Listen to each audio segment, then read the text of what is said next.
할렐루야. 사람은 웃을 줄도 알고 울 줄도 알아야 됩니다. 믿는 사람들은 특별히 잘 웃어야 되고 잘 울어야 합니다. 때에 따라서 웃을 줄도 알고 울 줄도 아는 그리스도인들이 건강한 교인들입니다. 일찍이 예수님께서 어린아이 같은 사람이 천국에 간다 하셨는데, 이 어린아이의 특징이 뭡니까? 어린아이는 잘 웃고 잘 웁니다. 그런데 오늘의 시대는 어떻습니까? 웃을 줄도 모르고 울 줄도 잘 모릅니다. 예수님께서 내가 피리를 불어도 춤출 줄 모르고 내가 슬피 울어도 슬퍼할 줄도 모른다. 무감각의 시대. 안타까운 것은 예수님을 믿고 교회를 열심히 다니는 사람들도 기쁨이 없습니다. 감격이 없습니다. 표정 관리가 잘 안 됩니다.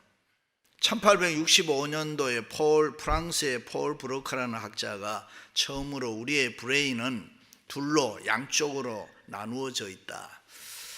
그리고 뿐만 아니라 분리되어 있고 기능도 다르다고 했습니다.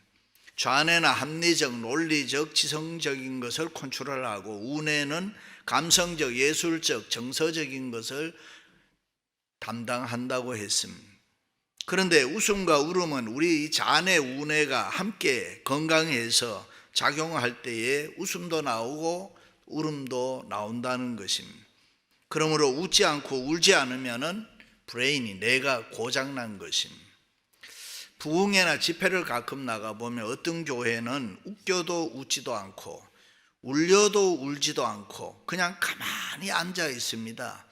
많이 쳐다만 봅니다. 날 잡아 잡수소. 왜 그렇습니까? 마음과 영혼이 병들었습니다. 심하게 얘기하면 영혼이 죽었습니다. 그러므로 성도와 교회는 항상 깨어 있어야 합니다. 우리가 정신 차리고 깨어 있어야 할 줄로 믿습니다. 이 예배를 드릴 때, 하나님의 말씀을 드릴 때에 리스판스, 반응할 수가 있어야 됩니다. 감각이 살아있어야 되고 영적으로 살아 깨어서 영적으로 센시티브해서 항상 리스판스 할 수 있어요. 반응을 볼 수가 있어야 합니다. 할렐루야. 우리가 믿는 기독교에는 세 가지 중요한 교리가 있습니다. 첫째가 창조론입니다. 태초에 하나님이 천지를 창조하시니라. 아르케, in the beginning. 태초에 하나님께서 우주 만물을 만드시고 창조하시고 하나님의 형상대로 우리 인간을 만드셨다는 것입니다. 믿습니까? 이 교리는 불교에는 없습니다. 불교에는 창조론이나 종말론이 없습니다. 시작도 없고 끝도 없습니다. 그냥 돌고 도는 것이 불교의 역사관입니다. 그래서 장례식 할 때 보면 상예를 메고 나갈 때에 이제 가면 언제 오나, 이제 가면 언제 오나, 그리고 곡을 합니다. 오긴 왜 옵니까? 또 오면 안 되죠. 윤회설, 곡선 세계입니다. 그러나 기독교에는 시작이 있으므로 끝도 있다는 것입니다. 알파와 오메가, 처음과 나중을 이야기합니다. 기독교의 역사가는 직선 세계입니다. 지나가면 그만이고 끝이 온다는 것입니다. 둘째는 구원론입니다. 주 예수를 믿으라. 그리하면 너와 내 집이 구원을 얻으리라. 아담과 하와가 유혹을 받아서 죄를 짓고 타락함으로 인간은 죄 아래, 질병 아래서 고통 가운데 이 세상을 살게 됐습니다. 그런 불쌍한 인간을 구원하시기 위해서 하나님은 율법을 제정하고 선지자들을 보냈으며 말씀을 증거했지만 인간들은 그 말을 듣지를 않았습니다. 그래서 예수님께서 친히 육신의 몸으로 이 땅에 오셔서 십자가를 통하여 구원을 이루시고 부활 승천하셨습니다. 그리고 대신해서 성령을 보내어 교회를 통해서 성령의 역사로 인간을 계속 구원하고 있는 이 구원의 역사입니다. 세 번째는 종말론, 에스카탈로지입니다. 내가 진실로 속히 오리라 하시거늘 아멘 주 예수여 오시옵소서. 그렇습니다. 이 말씀은 역사의 끝, 역사의 완성입니다. 땅끝까지 복음이 전파된 후에 예수님께서 다시 재림하셔서 선악을 심판하신다는 역사의 종말입니다. 그때부터 예수님께서 온 세상을 다스리는 왕국이 임한다는 것이 종말론의 중요한 사상입니다. 물론 우리도 그런 왕노릇하는 삶을 삽니다. 그래서 초대교회 성도들은 환난과 핍박이 있을 때마다 서로 만나면 인사하는 말이 마라나타, 주님은 오십니다. 주님은 오십니다. 종말론적 인사를 했습니다. 그렇습니다. 우리는 지금 제약이 간영하고 가치관이 흔들리는 이 혼돈된 시대에 살고 있습니다. 쓰나미, 지진, 산불, 홍수, 마약, 전염병, 코로나, 전쟁 때문에 지금도 수많은 사람이 죽어가고 있습니다. 마치 역사의 종말을 향해서 막 달려가는 마차처럼 그런 시대에 우리가 살고 있습니다. 그러나 예수님을 믿는 우리들은 그렇다고 해서 겁낼 필요는 없습니다. 우리는 종말이 올 때 원수마귀 사탄을 이기고 주님과 함께 승리해서 복되게 살 줄로 믿습니다. 할렐루야. 그러므로 미래에 대해서 염려하지 마시기 바랍니다. 걱정하지 마시기를 바랍니다. 현실에 어려움이 있어도 잘 참고 견디시기 바랍니다. 좌로나 우로나 치우치지 말고 정신 차리고 깨어 주님을 바라보며 열심히 신앙생활 하시기 바랍니다. 찬송과 기도와 말씀으로 주님의 재림을 늘 준비하시기 바랍니다. 주님의 재림은 멀지 않고 가깝게 다가오고 있습니다. 믿으시면 아멘. 성경 말씀은 3분의 1이 다 예언입니다. 그 중에서 예수님 오신다는 세 가지 모습이 나타나 있습니다. 첫 번째가 초림입니다. 2000년 전에 유대 땅 베들레헴에 탄생하신 것, 창세기부터 되어진 예언의 성취입니다. 두 번째는 성령 강림입니다. 예수님이 부활하사 승천하신 후에 마가의 다락방에 120명의 문도들이 모여서 신도들이 모였을 때에 성령이 강림하신 것입니다. 그래서 지금을 성령시대, 신약시대, 또 일명 은혜시대라고 합니다. 그리고 세 번째가 예수님의 재림입니다. 이 예언은 앞으로 성취될 것입니다. 성경은 예수님의 재림에 대해서 300번 이상 예언하고 있습니다. 오늘 또 우리는 사도신경으로 고백하지 않았습니까? 하늘에 오르사 전능하신 하나님 우편에 앉아 계시다가 저리로서 산자와 죽은 자를 심판하러 오시리라. 믿으시면 아멘. 그렇다면 예수님께서 재림하실 때에 어떤 일이 있느냐? 성경은 이렇게 이야기합니다. 민족이 민족을, 나라가 나라를 대적하여 일어나겠고 곳곳에 기근과 지진이 있으리니 거짓 그리스도들과 거짓 선지자들이 일어나고, 우리가 사는 지금 이 시대는 말씀 그대로입니다. 나타나고 있습니다. 우리나라가 그렇죠. 독일과 베트남이 그렇죠. 아랍 민족끼리 대적한 걸프 전쟁이 그렇죠.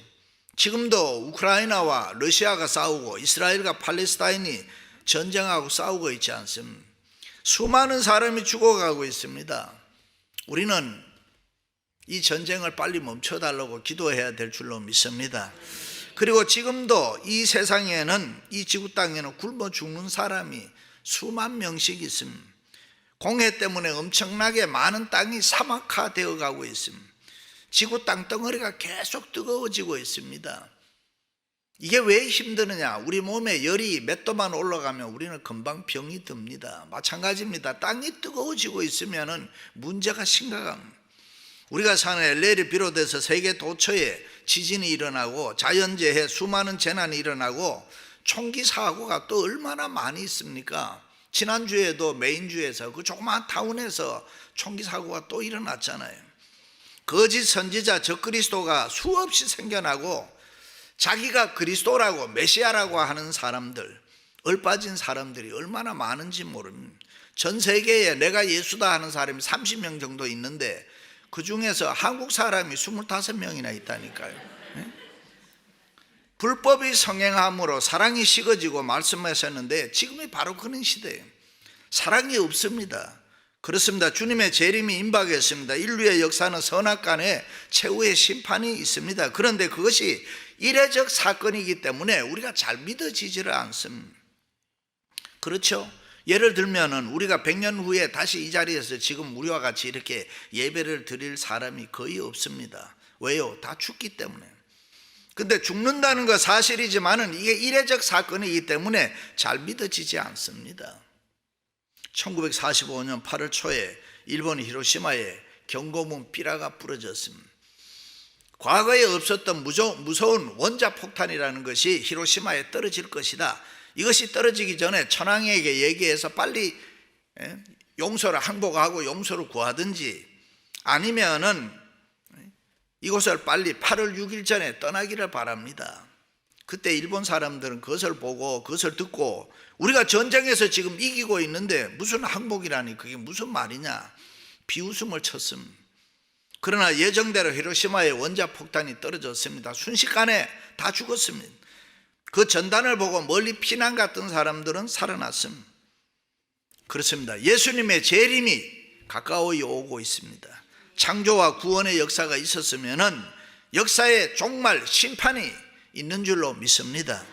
그들이 평안하다 안전하다 할 그때에 임신한 여자에게 해산한 고탕의 이름같이 멸망이 갑자기 그들에게 이르니니 결코 피하지 못하리라. 그러므로 우리는 정신 차리고 깨어서 신앙생활을 해야 됩니다. 예수님 맞을 준비를 해야 됩니다. 믿으시면 아멘. 계절은 봄, 여름, 가을, 겨울로 형성되어 있습니다. 우리가 태어났던 조국이나 캐나다 로키 마운틴이나 미국에도 중동부에 가면은 계절의 변화를 쉽게 알 수 있습니다.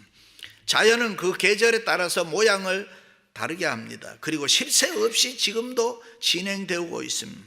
그러므로 봄에는 여름이 오고 있다는 것을, 여름에는 가을이 오고 있다는 것을, 가을에는 겨울이 온다는 것을 알아야 됩니다. 계절은 정직합니다. 우리는 계절을 잘 분간할 줄 알고 준비해야 됩니다. 그렇게 사는 사람을 호모 사피엔스, 지혜로운 사람이라고 합니다. 할렐루야. 그렇다면은 언제 주님이 오시느냐? 아무도 모릅니다. 그러나 그날과 그때는 아무도 모르나니 하늘의 천사들도 아들도 모르고 오직 아버지만 아시느니라. 그렇습니다. 이 시대에 사는 우리는 예수님 다시 오실 날이 가까이 오고 있다는 것은 여러 증거로 다 보아할 수 있습니다. 그러나 언제 오신다는 것은 알 수가 없습니다. 오늘날 많은 거짓 예언자들이 날짜를 정해서 언제 예수님이 오신다고 사람들을 유혹합니다. 그것은 모두가 다 거짓입니다. 왜냐하면 그날과 그때는 아무도 모른다고 분명하게 성경은 말씀하고 있기 때문에. 믿으시면 아멘. 여호와 증인들은 아담이 창조된 후에 6,000년이 되는 지난 1975년도 10월에 예수님 재림하시고 그땐 자기들이 세계를 지배한다고 했습니다. 그 예언 맞지 않았습니다. 지난 2000년에 예수님 재림하신다고 또 이상한 종파들이 또 많았습니다. 날짜 예언은 대개 이단이들이 많이 합니다. 수십 년 전에는 샌프란시스코에 짐 존슨이라는 사람이 이끄는 피플스 템플이라는 이 이단 종파가 있었습니다. 그들은 종말을 부르짖다가 결국은 1000여 명의 신도들을 데리고 가이아나 정글에 가서 그들에게 독약 먹이고 다 죽었습니다. 샌디에고에서도 집단 자살이 있었습니다. 지금도 자신의 몸에 폭탄을 안고 테러를 하는 이슬람들이 또 많이 있습니다. 그들은 다 이단 사상의 종말론자들입니다. 그래서 그들은 생명까지도 다 아끼지 않고 빼앗기는 그런 일을 합니다. 얼마나 어리석은 자들입니까? 초대 교회 교인들 중에도 예수님 오실 텐데 뭐 땀 흘려 일해서 뭐 하나, 그럴 때 쭈그리고 앉아서 그냥 주님 오실 날만 기다리고 있었습니다. 그럴 때에 바울이 이 어리석은 자들아 일하기 싫거든 먹지도 말라고 책망을 했습니다. 그렇습니다. 우리가 믿는 예수님이 언제 오실지는 모르지만은 돌아가는 세상을 보면은 예수님은 곧 오십니다. 그러므로 우리는 정신을 차리고 깨어 있어야 할 줄로 믿습니다. 유대의 나라는 결혼식 날에 신랑이 신부에게 언제 온다는 통보가 없습니다. 알려주지를 않습니다. 그것이 풍습입니다. 만일 해가 진 후에 신랑이 신부 집에 오면 신부가 등불을 잘 준비했다가, 그때는 뭐 전기가 없을 때니까요, 이따가 맞이해야 됩니다. 열처녀 비유에서 슬기로운 5처녀는 등에 기름을 준비해 놓고 깨어 기다려 있다가 밤중에 신랑이 늦게 온다는 소식을 듣고 등불을 들고 나가 신랑을 맞이했습니다. 그런데 미련한 다섯 처녀는 아무런 준비도 없다가 한밤중에 신랑이 왔다는 소식을 듣고 그제서야 등을 보니까 기름이 없었습니다. 그래서 하는 수 없이 슬기로운 처녀에게 가서 기름 좀 나눠 달라고 했습니다. 그럴 때 무슨 말을 그렇게 하느냐고 거절했습니다. 그들은 하는 수 없이 밖에 나가 사가지고 오니까 대문은 이미 닫혀버리고 잔치는 시작됐더라. 대문을 두드리며 열어달라고 하니까 내가 너희들을 알지 못하노라. 땡, 끝났다 이 말이죠. 신랑을 맞이하지 못한 미련한 다섯 처녀는 밖에서 이를 갈며 슬피 울었다 그랬습니다. 그렇습니다. 오실 리가 오시리니 지체하지 아니하시리라. 여러분, 행여라도 주님이 드디어 오시리라고 생각하고 영적으로 잠자지 마십시오. 주님이 오실 때 책망받을 수가 있습니다. 그러므로 우리는 영적으로 깨어나야 되는 것입니다. 우리는 정신 차리고 깨어 있어야 되는 것입니다.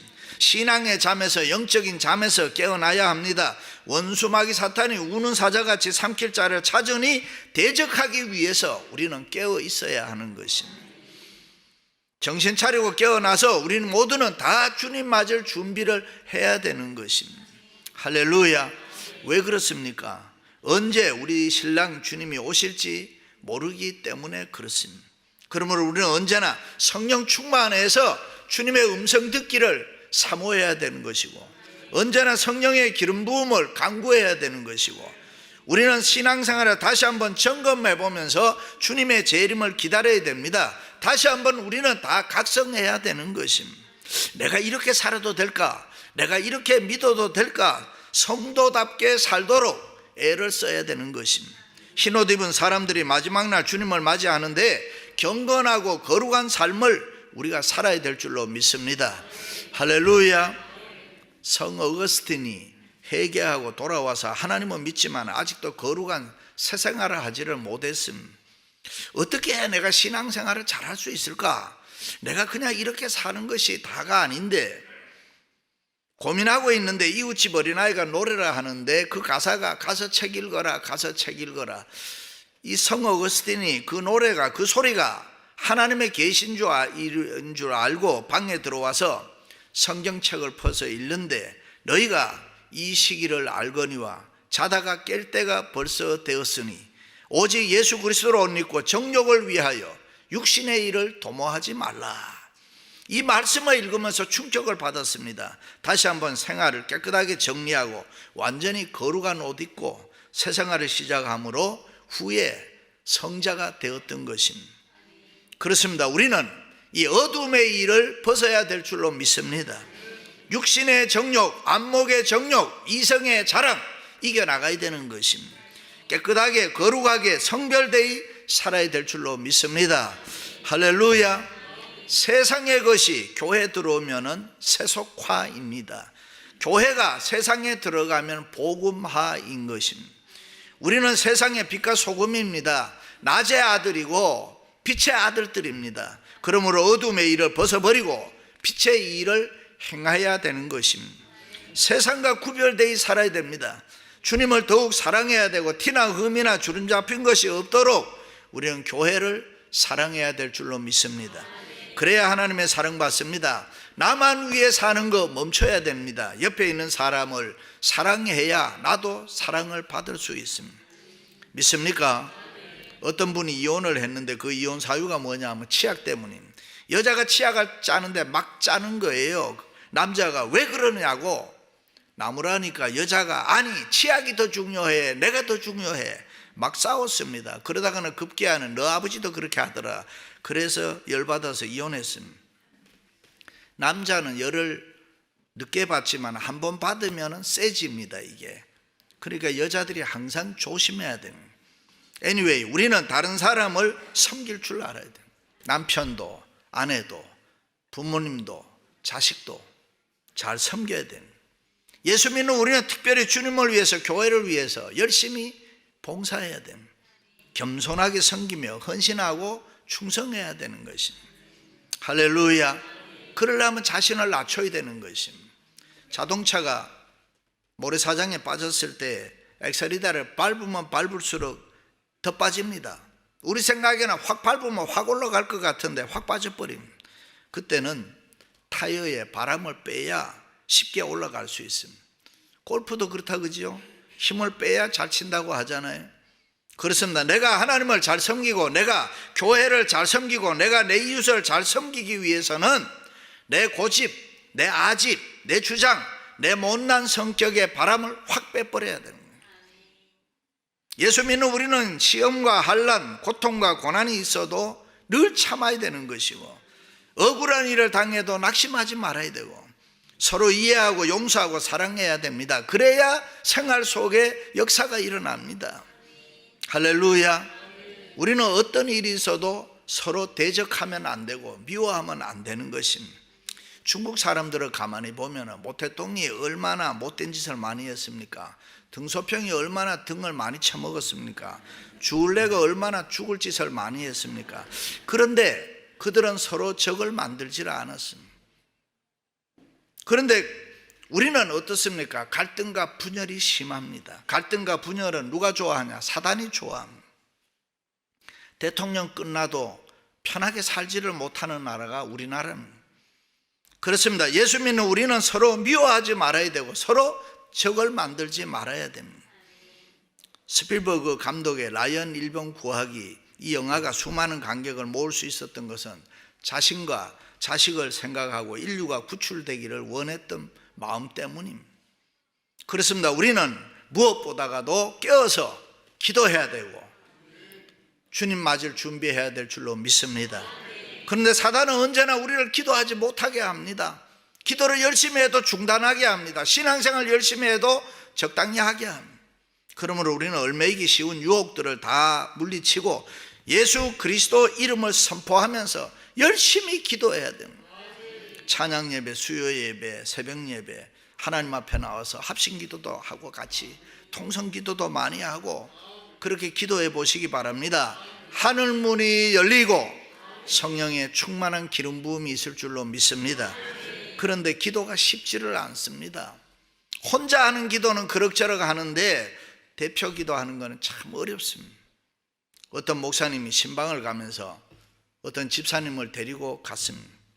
이 집사님이 기도에 자신이 없는데 큰일 났습니다. 꼭 나를 기도시킬 것 같으니까 예배를 드리는데 아는 게 아니라 찬송을 부르고 난 뒤에 목사님이 아무개 집사님 기도하세요. 이 집사님이 큰일 났습니다. 하나님 아버지, 그까지는 좋았는데 그 다음 생각이 안 나는 거예요. 캄캄한 거예요. 그때에 기차가 확 지나갔습니다. 시끄럽잖아요. 그러니까 중얼중얼 하다가 기차가 다 지나가고 난 뒤에 예수님의 이름으로 기도합니다. 그래. 그랬더니 목사님이 열차 소리 때문에 못 들었다고 다시 하라고 기도가 어렵습니다. 제자들도 기도가 어려우니까 예수님께 기도를 가르쳐 주세요 했잖아요. 그래서 우리는 합심 기도, 통성 기도, 이런 기도를 열심히 해서 기도의 문을 열어야 됩니다. 내가 하나님을 향해서 자신 있게 기도할 수 있어야 됩니다. 사랑하는 성도 여러분, 주님의 재림은 아무도 알지 못하지만은 다가오고 있습니다. 주위의 세상을 보면은 아하, 세상이 끝이 날 때가 돼 간다. 누구나 다 압니다. 정신 차리고 깨어서 신앙생활 열심히 하시기를 주님의 이름으로 축원합니다.